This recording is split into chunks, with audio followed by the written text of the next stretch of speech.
बिस्मिल्लाहिर्रहमानिर्रहीम। अस्सलाम वालेकुम रहमतुल्लाहि व बरकातुहू। अस्सलाम अलैका या सय्यदी या रसूलल्लाह व अला आलिका व सहाबिका या सय्यदी या हबीबल्लाह। नवी शॉप खुली है चॉकलेट की, होर भी बहुत सारी चीज़ें ने रखी दी, बदाम पिस्ते अखरोट चॉकलेट, होर भी जो देसी चीज़ां चाहिए इत्थे मिल जांदियां, गुड़ शक्कर वगैरह। नवी शॉप खुली है। चॉकलेटां भी बहुत अच्छी अच्छी, जैतून रखे दा, अतर वगैरह भी रखे दे। लोकेशन बहुत आसान है, इधरों आओ रानी मस्जिद आती है इस साइड तो, इस साइड तो आओ सामने 40 नंबर है, इतों जो 38 नंबर सड़क आ रही है पिछे, इधरों भी तुम 40 नंबर तो भी आ सकते, 36 नंबर तो भी आ सकते। मेन चौंक है, इतने चारों तरफों से सड़क आ रही है।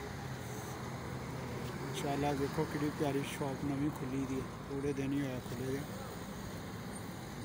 थोड़े में शेयर करीदा, जो भी अच्छी चीज़ लगती है इंशाल्लाह थोड़े में शेयर करीदा। चैनल को सबसक्राइब भी कराया करो, शेयर भी कराया करो, लाइक भी कराया करो। तो कमेंट में कोई वीडियो पाई दा कमेंट से दस्या करो कि वीडियो अच्छी है, अच्छा अपने कमेंट लाजमी दिया करो। इंशाल्लाह फिर कोई अच्छी वीडियो के नाल, अच्छी शॉप के नाल तुहाडे नाल फिर मुलाकात करने। सही, अल्लाह हाफ़िज़।